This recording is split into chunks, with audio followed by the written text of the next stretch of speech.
Hello नमस्कार दोस्तों, स्वागत है आप सभी का आपके परिवार बधाई स्टडी हब पर। तो जैसा कि आपको पता है कि हम यूपी बोर्ड एग्जाम 2024 को टारगेट करते हुए चल रहे हैं, जिसमें कि आज हम पढ़ेंगे कक्षा 10 विज्ञान। और इसमें पढ़ेंगे हम 10 महत्वपूर्ण यानी 11 महत्वपूर्ण क्वेश्चन, ऑब्जेक्टिव टाइप क्वेश्चन, ठीक है, बहुविकल्पी प्रश्न। ठीक है, तो आज हम पढ़ने वाले हैं। तो देखिए, बिना समय वेस्ट किए आपका, तो आज हम स्टार्ट कर रहे हैं। लेकिन उससे पहले आप चैनल पर नए हो तो चैनल सब्सक्राइब कर लें, अपने दोस्तों के साथ शेयर कर दें। ठीक है, तो आइए आज की इस क्लास को शुरू करते हैं। ठीक है, ओके। देखिए, पहला क्वेश्चन आपका क्या कह रहा है। देखिए, बहुत ही महत्वपूर्ण क्वेश्चन है ये, और एग्जाम में बार बार पूछे भी गए हैं। इसी वजह से मैं ये क्वेश्चन आपके सामने लेकर आया हूँ। हो सकता है आपके एग्जाम में इन्हीं में से आ जाए, क्योंकि बहुत ही ज़्यादा महत्वपूर्ण क्वेश्चन चाहिए। ठीक है, तो आपको बिल्कुल मिस नहीं करना है इन क्वेश्चन को। ठीक है, पूरी वीडियो आपको देखनी है और कायदे से देखनी है। ठीक है, और अपने नोट्स भी बनाने हैं, मतलब नोट्स क्या, आपको रिवाइज ही करना है। ठीक है, ओके, तो ठीक है। तो ठीक है, आज की वीडियो को शुरू करते हैं। ठीक है, तो देखिए, पहला क्वेश्चन पढ़िए क्या कह रहा है। पहला क्वेश्चन कह रहा है, वह प्रक्रिया जिसके कारण चांदी के ऊपर काली, ठीक है, वह प्रक्रिया जिसके कारण चांदी के ऊपर काली तथा तांबे के ऊपर हरी परत चढ़ जाती है। ठीक है, तथा तांबे के ऊपर हरी परत चढ़ जाती है। देखिए, वह कौन सी प्रक्रिया है जिसके कारण चांदी के ऊपर काली और तांबे के ऊपर हरी परत चढ़ जाती है। ठीक है, और ठीक है, मैंने आपको पढ़ाया था वो संक्षारण। तो वही प्रक्रिया संक्षारण। संक्षारण क्या होता है? जंग ही तो है संक्षारण। मतलब संक्षारण, जैसे लोहे पर जंग लगना संक्षारण, तांबे पर परी हरी पर चढ़ना संक्षारण, चांदी पर काली पर चढ़ना संक्षारण। ठीक है, तो वह प्रक्रिया कौन सी है? संक्षारण। तो हम क्या लिखेंगे यहाँ पर? संक्षारण। क्योंकि यहाँ पर थोड़ी जगह कम है, तो इस वजह से मैं यहाँ पर नीचे लिख देता हूँ। ठीक है, यहाँ पर लिख देता हूँ। ठीक है, यहाँ पर ऐसे करके क्या लिखेंगे हम? संक्षारण। क्या लिखेंगे हम? संक्षारण। क्योंकि एक नंबर का क्वेश्चन है, बहुत महत्वपूर्ण क्वेश्चन, अंदर से क्वेश्चन है ये। कोई आपको किसी मॉडल में नहीं मिलेगा इसको, ये क्वेश्चन। ये थ्योरी के अंदर से क्वेश्चन बनाया गया है। ठीक है, जिससे कि आपको कंफ्यूज किया जा सके। ठीक है, ये थ्योरी के अंदर का क्वेश्चन है, तो आपको बिल्कुल भी मिस नहीं करना है, आपको ये रट लेना है बिल्कुल। ठीक है, 29 फरवरी को आपका एग्जाम होना है। ठीक है, ठीक है। नंबर 2 क्वेश्चन क्या कह रहा है, प्लास्टर ऑफ पेरिस का रासायनिक सूत्र क्या है, यानी रासायनिक अणुसूत्र क्या है। ठीक है, रासायनिक अणुसूत्र क्या है प्लास्टर ऑफ पेरिस का। तो क्या है, मैंने plaster of Paris, Dhawan soda, baking soda सारा करवा दिया है। आप मेरे यूट्यूब चैनल बदाम स्टूडियो पर जाकर आप इसे देख सकते हैं। ठीक है, बदाम स्टूडियो चैनल पर मेरे सारी की सारी वीडियोस पड़ी हुई हैं। बेकिंग सोडा, धावन सोडा और ब्रंजक चूर्ण, प्लास्टर ऑफ पेरिस सारा का सारा करवा दिया है। ठीक है, तो आप वहाँ जाकर देख सकते हैं, 4 नंबर आप अपने पक्के कर सकते हैं वहाँ जाकर। ठीक है, तो प्लास्टर ऑफ पेरिस का सूत्र, रासायनिक सूत्र क्या है? रासायनिक अणु सूत्र। तो ये है, देखिए यहाँ पर लिखूंगा मैं, CaSO4 into half H2O into half H2O। ठीक है, ये है प्लास्टर ऑफ पेरिस का रासायनिक अणु सूत्र। ये है CaSO4 इंटू हाफ H2O। ठीक है, ओके, बात क्लियर। ओके, अगला क्वेश्चन, तीसरा क्वेश्चन हमारा कह रहा है कि ये देखो, केमिस्ट्री का क्वेश्चन है, बायोलॉजी के और फिजिक्स तीनों सब्जेक्ट में क्वेश्चन लेकर आया हूँ यहाँ पर। ठीक है, केमिस्ट्री, बायोलॉजी और फिजिक्स। ठीक है, केमिस्ट्री, बायोलॉजी और फिजिक्स तीनों के क्वेश्चन मेरे आपके सामने हैं, और मैं सारे के सारे करवाने वाला हूँ। ठीक है, 29 तारीख तक मैं बहुत ज़्यादा क्वेश्चन करवा दूंगा। इसलिए आप मेरे चैनल को जरूर सब्सक्राइब कर लें और अपने दोस्तों के साथ भी शेयर कर दें, जिससे कि उनका भी फायदा हो सके। ठीक है, ठीक है। देखिए, शुद्ध जल का पीएच मान क्या होता है। देखिए, शुद्ध जल का पीएच मान, तो पीएच मान तो आपने पढ़ा ही होगा। तो एक वो होती है टेबल पीएच मान की, ऐसे करके। तो उसमें 1 2 14 तक मतलब पॉइंट लिखे होते हैं, 14 तक। देखिए, ऐसे करके एक टेबल होती है, ऐसे करके। ठीक है, मतलब ऐसे मान सकते हैं हम, ऐसे वैसे तो बंद होती है ऐसे करके। उसमें 1 2 3 4 5 6 7 8 ऐसे करके कुछ पड़ा होता है। तो जो मिडिल पॉइंट होता है ना, 7, जैसे ये 7 मिडिल पॉइंट है, मैं समझ लेता हूँ यहाँ पर 7 मिडिल पॉइंट है। ठीक है, 7 मिडिल पॉइंट है।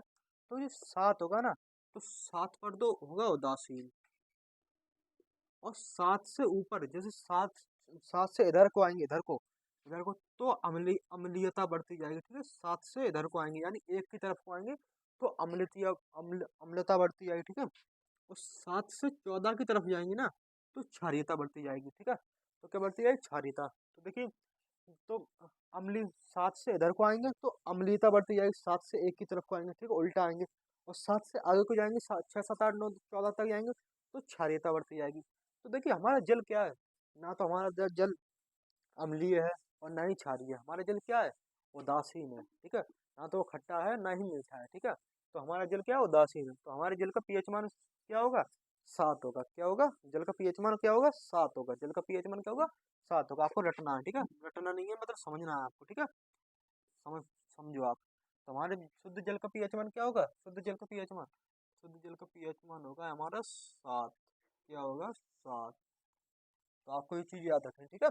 शुद्ध जल का पीएच मान क्या होगा, हमारा 7 होगा, ठीक है। ओके।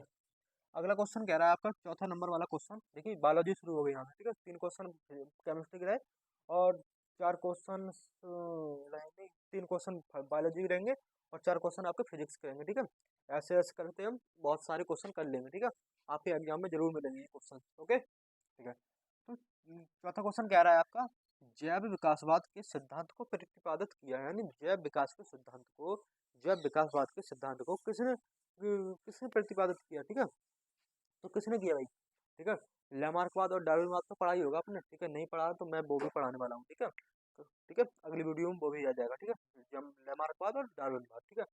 तो जैव विकासवाद के सिद्धांत को किसने प्रतिपादित किया, जैव विकासवाद के सिद्धांत को प्रतिपादित किया चार्ल्स डार्विन ने। किसने किया, चार्ल्स डार्विन ने। तो यहाँ पर लिखेंगे हम Charles Darwin, Charles Darwin, Charles Darwin.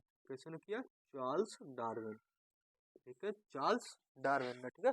किसने किया, चार्ल्स डार्विन ने, ठीक है। अगला क्वेश्चन क्या कह रहा है हमारा, देखिए ये क्वेश्चन हो गया, देखिए 4 नंबर आपके पक्के हो गए, ठीक है। अब अगला क्वेश्चन कह रहा है पांचवा, कि विकास के दृष्टिकोण से मानव के सबसे निकटवर्ती है, यानी विकास के दृष्टिकोण से मानव के सबसे निकटवर्ती क्या है। देखिए मानव पहले क्या था, आदि मानव था, तो वो ऐसे चलता था चारों पैरों से, ठीक है। मानव पहले आदि मानव थोड़ा पाषाण काल में पूरा मानव नहीं था, ठीक है। जैसे अब हम 2 पैरों पर चलते हैं, पहले मानव चलता था 4 पैरों, 4 दोनों हाथों से और दोनों पैरों से। तो मानव का धीरे धीरे विकास हुआ। फिर भाई ये कह रहे हैं कि विकास के दृष्टिकोण से यानी मानव का तो विकास हो गया, आदि मानव का, आदि मानव से हम मानव बन गए, ठीक है। अब वही कह रहा है ये विकास के दृष्टिकोण से मानव के सबसे निकटवर्ती कौन है, यानी ये कह रहा है कि ऐसी कौन सी चीज है जो मतलब जिसका मानव के तरह विकास होना हो रहा है धीरे धीरे धीरे धीरे करके, ऐसा कौन सा जानवर है, यानी कौन सी प्रजाति है ऐसी, ठीक है। तो विकास के दृष्टिकोण से मानव के सबसे निकटवर्ती क्या है भाई, चिंपैंजी एक है, चिंपैंजी बंदर होता है, चिंपैंजी नाम का, मतलब चिंपैंजी कहते हैं उसे, जानवर है। तो वो उसकी धीरे धीरे ग्रोथ हो रही है, वो धीरे धीरे मानवता की श्रेणी में धीरे धीरे आने वाला है, आ जाएगा कुछ समय बाद, ठीक है। तो भाई ये विकास के दृष्टिकोण से मानव के सबसे निकटवर्ती है चिंपैंजी, और कोई नहीं है, देख पशु पक्षी कुछ नहीं, सिर्फ चिंपैंजी है, ठीक है, सबसे निकटवर्ती, ठीक है।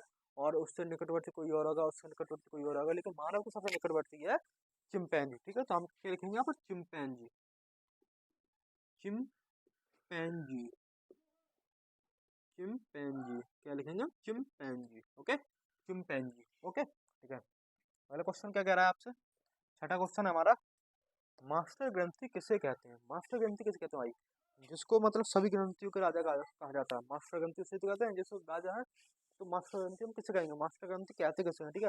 तो भाई कह रहा है ये, तो मास्टर ग्रंथि किसे कहते हैं, किसे कहते हैं भाई, देखिए मास्टर ग्रंथि कहते हैं हम पीयूष ग्रंथि को, किसे कहते हैं, पीयूष ग्रंथि को, ठीक है। यहाँ पर लिख देता हूँ मैं, पीयूष ग्रंथि को, पीयूष ग्रंथि को किसे कहते हैं, पीयूष ग्रंथि को, पीयूष ग्रंथि, पीयूष ग्रंथि, पीयूष ग्रंथि, ठीक है, पीयूष ग्रंथि, ठीक है। हो गया क्वेश्चन। अगला क्वेश्चन है सातवां, इंसुलिन, ये लिखा है इंसुलिन, इंसुलिन कहाँ से स्रावित होता है, यानी कहाँ से निकलता है, इंसुलिन कहाँ से निकलता है भाई, बताइए। देखिए ये क्वेश्चन, ये कॉन्सेप्ट दोनों महत्वपूर्ण है, ठीक है। मोस्ट मोस्ट इम्पोर्टेंट लगा सकते हो आप इसमें, most most important, most important, ठीक है। इंसुलिन कहाँ से स्रावित होता है, तो होता है ये अग्नाशय से, कहाँ से होता है, अग्नाशय ग्रंथि है, वहां से स्रावित होता है, अग्नाशय ग्रंथि से, ठीक है। तो यहाँ पर लिख सकते हैं आप अग्नाशय ग्रंथि से, यहाँ पर क्या लिखेंगे, अग्नाशय, अग्नाशय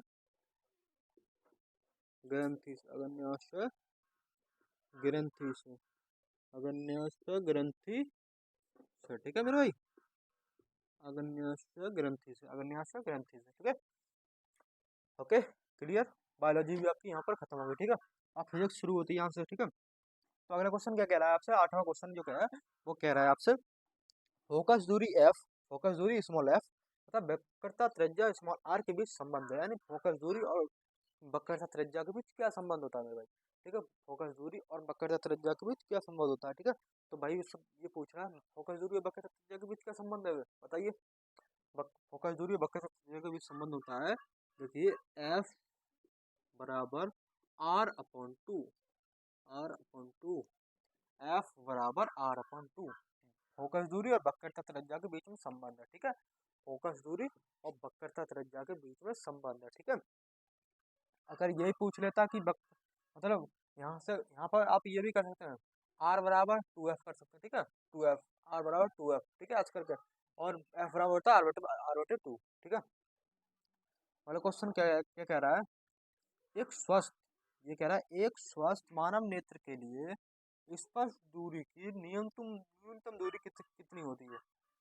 एक स्वस्थ व्यक्ति, स्वस्थ मानव नेत्र के लिए स्पर्श दूरी की न्यूनतम दूरी कितनी होती है। देखिए स्पर्श दूरी की, देखिए न्यूनतम दूरी का मतलब होता है कम से कम, और ज्यादा से ज्यादा तो जहां तक देख सके इंसान, ठीक है। लेकिन न्यूनतम दूरी का मतलब होता है कम से कम, क्या होता है, कम से कम। यानी कम से कम का मतलब वो कितनी दूर तक देख सके। यानी अगर वो जैसे इसके आंसर क्या होगा, एक स्वस्थ मानव नेत्र के लिए स्पर्श दूरी न्यूनतम दूरी कितनी होती है, 25 सेंटीमीटर होती है। 25 सेंटीमीटर से अगर तुम्हें अधिक दिख रहा है तो भाई तुम्हारा नेत्र सही है। अगर 25 सेंटीमीटर से 1 सेंटीमीटर भी कम दिखा तो तुम्हारे नेत्र में हो गई गड़बड़ी, मोतियाबिंद हो गया एक तरीके से, ठीक है। तो गड़बड़ी हो गई, तो 25 सेंटीमीटर से कम नहीं दिखना चाहिए। ज्यादा तो आप कहीं पर देखो 1 किलोमीटर 10 किलोमीटर कितना भी देख सको, जितनी आपके नेत्र में ताकत है, ठीक है। ठीक है, तो न्यूनतम दूरी यानी 25 सेंटीमीटर से कम नहीं दिखना चाहिए। 25 सेंटीमीटर से ज्यादा देख सकते हैं आप, लेकिन 25 सेंटीमीटर से कम नहीं दिखना चाहिए। तो यहाँ पर क्या लिखेंगे हम आंसर में, 25 सेंटीमीटर। क्या लिखेंगे हम, 25 सेंटीमीटर। क्या लिखेंगे हम, 25 सेंटीमीटर, 25 सेंटीमीटर, ठीक है। क्या लिखेंगे, 25 सेंटीमीटर, ओके। तो यहाँ पर क्या कह रहा है आपसे, और अगला क्वेश्चन कह रहा है, देखिए ये था 2 क्वेश्चन आपके लिए। अब कह रहा है विद्युत ऊर्जा की इकाई क्या है। विद्युत ऊर्जा की जो इकाई है वो किसे कहते हैं, विद्युत ऊर्जा की इकाई क्या है। तो विद्युत ऊर्जा की इकाई होती है, हमारा आंसर यहाँ पर होगा वाट सेकंड। क्या होता है, वाट सेकंड, ठीक है मेरे भाई। क्या होता है, वाट सेकंड, वाट सेकंड, ठीक है, वाट सेकंड, ठीक है।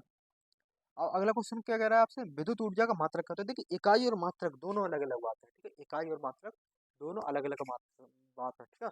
इकाई और किलोवाट प्रति घंटा, ठीक है। तो किलोवाट प्रति घंटा, तो इसका क्या, विद्युत ऊर्जा का मात्रक क्या, किलोवाट प्रति घंटा, ठीक है। क्या, किलोवाट प्रति घंटा। यहाँ पर क्या लिखेंगे, किलोवाट, किलोवाट,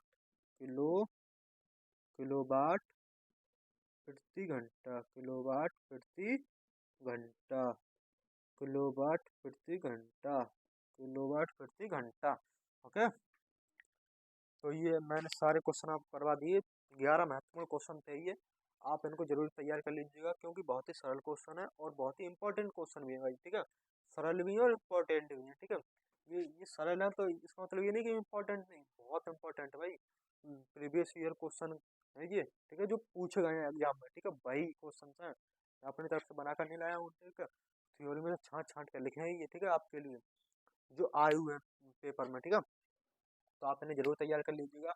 और अगली वीडियो के लिए मतलब आपके पेपर में हम बहुत ही मेहनत कर रहे हैं आपके पेपर के लिए। तो हमारे चैनल का नाम बदायूं स्टडी हब, तो आप इसे भी जरूर सब्सक्राइब कर लीजिएगा और अपने दोस्तों के साथ भी शेयर कर दीजिएगा, ठीक है। और वीडियो पसंद है तो वीडियो को लाइक करें, चैनल पर नए चैनल सब्सक्राइब करें और अपने दोस्तों को शेयर करें। नमस्कार, धन्यवाद। अरे भैया 14